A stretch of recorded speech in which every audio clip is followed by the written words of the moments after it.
February 21.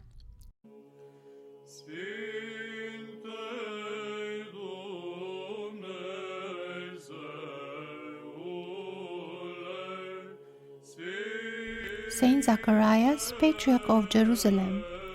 During the reign of the Greek Emperor Heraclius, the Persian king Khosrow attacked Jerusalem in the year 614 AD. Khosrow pillaged the city, removed the honorable cross to Persia, and took an enormous number of Christians into bondage. Among them was Patriarch Zacharias.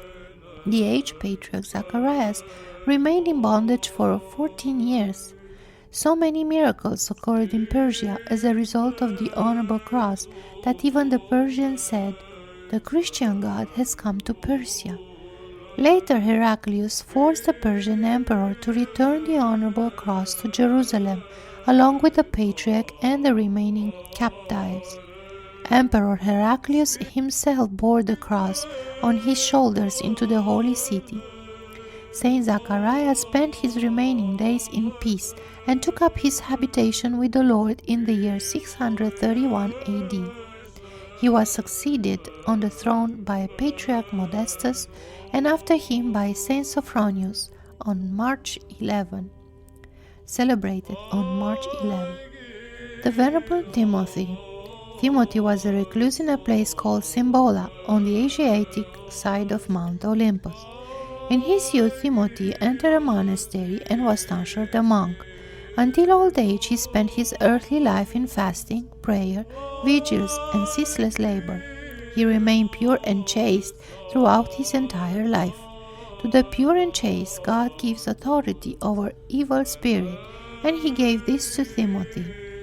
Through his labor for the salvation of his soul, Saint Timothy succeeded in building within himself a wonderful abode for the Holy Spirit. This holy man reposed in the year 795 AD. Saint Eustathius, Archbisop of Antioch. Eustathius was a great zealot and defender of Orthodoxy. As such, he was especially prominent at the First Ecumenical Council, Nicaea 325 AD, where he intellectually and systematically refuted the teachings of Arius. With the other holy fathers, Eustathius rightly confessed that Jesus Christ, as the Son of God, is equal to the Father and the Holy Spirit according to divine essence. Following the death of Emperor Constantine, the Arians again gained the ascendancy and began to bitterly persecute Orthodoxy. Saint Eustathius was ousted from his throne and exiled first to Thrace and later to Macedonia. Eustathius suffered much and long until at last he gave up his holy soul to God in the year 345 AD. Saint John III, Scholasticus, Patriarch of Constantinople. A lawyer, John was ordained a priest, and he became Patriarch in the year 565 AD. He compiled canons, which were included in the Nomocanon. During his reign, the Cherubic Hymn, as well as the prayer at the mystical supper, were introduced into the divine liturgy. John died peacefully and gave up his soul to God in the year 577 AD. The Cherubic Hymn. Let us, who mystically represent the cherubim, and who sing the thrice holy hymn to the life-creating Trinity, now lay aside all earthly cares, that we may receive the King of all, who comes invisibly upborne by the angelic hosts. Alleluia, Alleluia, Alleluia. Prayer before Holy Communion. I believe, O Lord, and I confess that Thou art truly the Christ, the Son of the living God, who came into the world to save sinners, of whom I am first. I believe also that this is truly Thine own pure body, and that this is Thine truly own precious blood. Therefore I pray Thee, have mercy upon me, and forgive my transgressions, both voluntary and involuntary, of word and of deed, committed knowingly and unknowingly, of knowledge and of ignorance. And make me worthy to partake without condemnation of Thy most pure mysteries, for the remissions of my sins and unto life everlasting. Amen. Of thy mystical supper, O Son of God, accept me today as a communicant, for I will not speak of thy mysteries to thine enemies, neither like Judas will I give thee a kiss, but like the thief will I confess thee. Remember me, O Lord, in thy kingdom.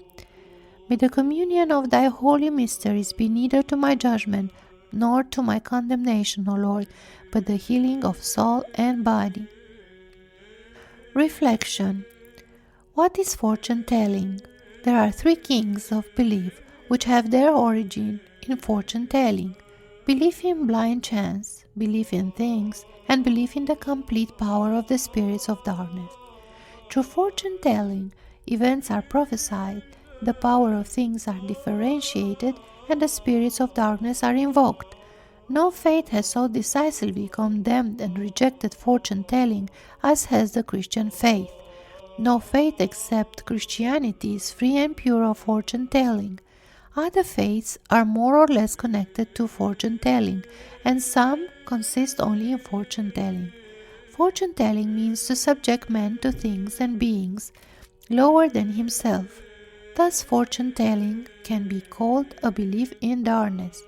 That is why the Apostle Paul said, "But refuse profane and old wives' fables, and exercise thyself rather unto godliness." 1 Timothy 4:7. Christianity is a faith of light in two senses. First, it elevates man above chance, above all things, and above the spirits of darkness. And second, it subordinates man only to the authority of the living, wise, and almighty God. The all-seeing God exists, and that is why blind chance does not exist. In spiritual union with this all-seeing and living God, man can be made higher than all things and more powerful than all the spirits of darkness. Contemplation. Contemplate the Lord Jesus in conversation with a rich young man. Luke 18:18-23. How the rich man sought counsel but was not prepared to sacrifice. How our Lord pointed out to him the way to sacrifice, which is necessary for the purchase of eternal life. How the rich man left sorrowfully, for he could not part with his riches. Homily on fasting and prayer. This kind can come forth by nothing, but by prayer and fasting. Mark 9:27. This is the saving prescription of the greatest physician of human souls. This is the remedy tried and proven. There is not another remedy for madness. What kind of sickness is this? This is the presence and dominance of an evil spirit in a man, a dangerous evil spirit who labors to eventually destroy the body and soul of man. The boy whom our Lord freed from an evil spirit had been hurled by it at times into the fire and at times into the water, just in order to destroy him. As long as a man only philosophizes about God, he is weak and completely helpless against an evil spirit. The evil spirit ridicules the feeble sophistry of the world. But as soon as a man begins to fast and to pray to God, the evil spirit becomes filled with indescribable fear. In no way can the evil spirit tolerate the fragrance of prayer and fasting. The sweet-smelling fragrance chokes him and weakens him to utter exhaustion. In a man who only philosophizes about faith, there is spacious room in him for the demons. But in a man who sincerely begins to pray to God and to fast with patience and hope, it becomes narrow and constricted for the demon, so the demon must flee from such a man. Against certain bodily ills, there exists only one remedy. Against the greatest illness of the soul, demonic possession, there exist two remedies, which must be utilized at one and the same time: fasting and prayer. The apostles and saints fasted and prayed to God. That is why they were so powerful against evil spirits.